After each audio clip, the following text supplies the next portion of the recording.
Nama lengkapnya adalah Abdullah bin Mas'ud bin Ghafil al-Huzali. Nama julukannya, Abu Abdirrahman. Ia sahabat keenam yang paling dahulu masuk Islam.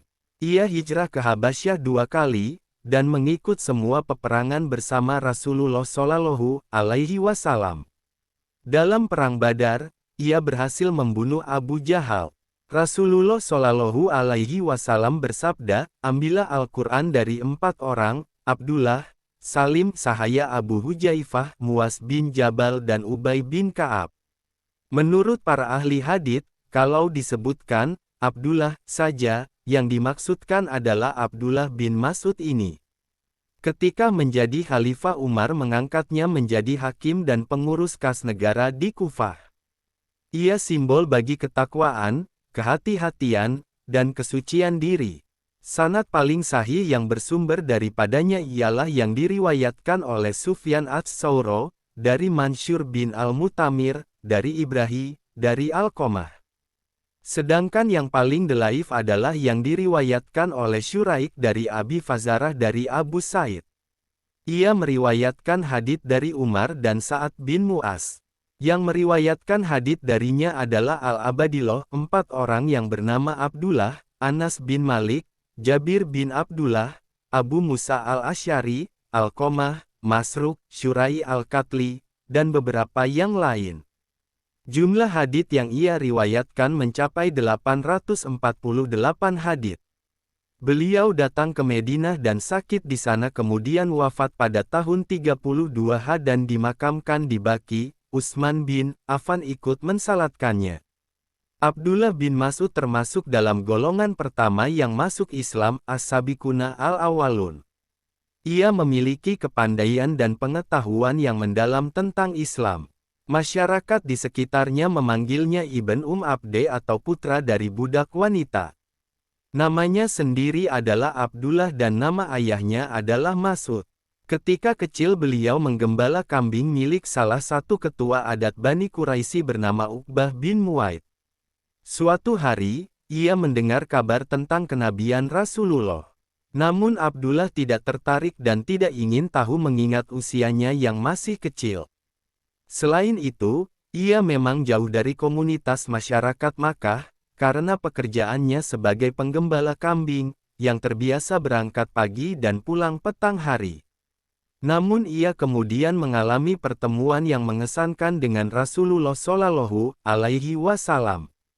Ia menceritakan pertemuannya. Ketika itu saya masih remaja, menggembalakan kambing kepunyaan Uqbah bin Mu'aid. Tiba-tiba datang Nabi Shallallahu Alaihi Wasallam bersama Abu Bakar radhiyallahu anhu, dan bertanya, "Hai nak, apakah kamu punya susu untuk minuman kami? Aku orang kepercayaan," ujarku, "dan tak dapat memberi Anda berdua minuman." Maka sabda Nabi Shallallahu Alaihi Wasallam, "Apakah kamu punya kambing betina mandul, yang belum dikawini oleh salah seekor jantan?" "Ada," ujarku. Lalu saya bawa ia kepada mereka. Kambing itu oleh Nabi lalu disapu susunya sambil memohon kepada Allah. Tiba-tiba susu itu berair banyak. Kemudian Abu Bakar mengambilkan sebuah batu cembung yang digunakan Nabi untuk menampung perahan susu. Lalu Abu Bakar pun minumlah, dan saya pun tidak ketinggalan. Setelah itu Nabi menitahkan kepada susu, "Kempislah," maka susu itu pun menjadi kempis. Aku berkata kepada Nabi, "Ajarkanlah kepadaku kata-kata tersebut." Ujar Nabi Shallallahu Alaihi Wasallam, "Engkau akan menjadi seorang anak yang terpelajar." Tak lama berselang dari peristiwa itu, Abdullah bin Mas'ud menyatakan masuk Islam dan menyerahkan dirinya kepada Rasulullah Shallallahu Alaihi Wasallam untuk menjadi pembantu. Maka Rasulullah Shallallahu Alaihi Wasallam menjadikan dia sebagai pembantunya. Dia pun tumbuh dalam tarbiyah langsung dari Rasulullah Shallallahu Alaihi Wasallam. Pelantun pertama Al-Quran, Zubair radhiyallahu anhu menceritakan, yang mula-mula mendaras Al-Quran di Mekah setelah Rasulullah Shallallahu Alaihi Wasallam adalah Abdullah bin Mas'ud. Pada suatu hari para sahabat Rasulullah Shallallahu Alaihi Wasallam berkumpul, kata mereka, demi Allah orang-orang Quraisy belum lagi mendengar sedikitpun Al-Quran ini dibaca dengan suara keras di hadapan mereka. Nah, siapa di antara kita yang bersedia memperdengarkannya kepada mereka? Maka kata Abdullah bin Mas'ud, saya. Kata mereka, kami khawatir akan keselamatan dirimu. Yang kami inginkan adalah seorang laki-laki yang mempunyai kerabat yang akan mempertahankan dari orang-orang itu jika mereka bermaksud jahat, biarkanlah saya. Kata Abdullah bin Mas'ud pula, Allah pasti membela. Maka datanglah Abdullah bin Mas'ud kepada kaum Quraisy di waktu duha, yakni ketika mereka berada di balai pertemuannya, ia berdiri di panggung lalu membaca, Bismillahirrahmanirrahim, dan dengan mengeraskannya suaranya, Ar-Rahman, alam Al-Quran. Lalu sambil menghadap kepada mereka diteruskanlah bacaannya. Mereka memperhatikannya sambil bertanya sesamanya, apa yang dibaca oleh anak si Ummu Abdin itu? Sungguh, yang dibacanya itu ialah yang dibaca oleh Muhammad. Mereka bangkit mendatanginya dan memukulinya, sedang Abdullah bin Mas'ud membacanya sampai batas yang dikehendaki Allah. Setelah itu dengan muka dan tubuh yang babak belur ia kembali kepada para sahabat. Kata mereka, inilah yang kami khawatirkan tentang dirimu. Ujar Abdullah bin Mas'ud, sekarang ini tak ada yang lebih mudah bagiku dari menghadapi musuh-musuh Allah itu. Dan seandainya tuan-tuan menghendaki, saya akan mendatangi mereka lagi dan berbuat yang sama esok hari. Ujar mereka, cukuplah demikian. Kamu telah membacakan kepada mereka barang yang menjadi tabu bagi mereka. Abdullah termasuk ulama pandai, sehingga dikatakan sebagai Al-Imam Al-Hibar, pemimpin yang alim, yang saleh. Faqihu al-ummah, faqihnya umat. Beliau adalah sahabat yang senang dengan ilmu, baik menimba ilmu atau mengamalkannya. Sehingga dinyatakan, bahwa di awal keislamannya, yang diinginkan adalah diajari Al-Quran. Sehingga dalam suatu pertemuan dengan Rasulullah berkat kecemerlangan akalnya langsung bisa menimba ilmu dari lisan Rasulullah sebanyak 70 ayat.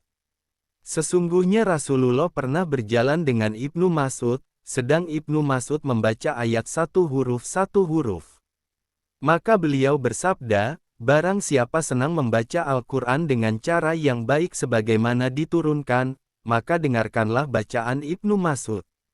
Rasulullah Shallallahu Alaihi Wasallam menyenangi bacaan Al-Quran dari mulut Ibnu Mas'ud. Pada suatu hari beliau memanggil Ibnu Mas'ud. Bacakanlah kepadaku, hai Abdullah. Haruskah aku membacakannya pada Anda, wahai Rasulullah? Jawab Rasulullah, saya ingin mendengarnya dari mulut orang lain.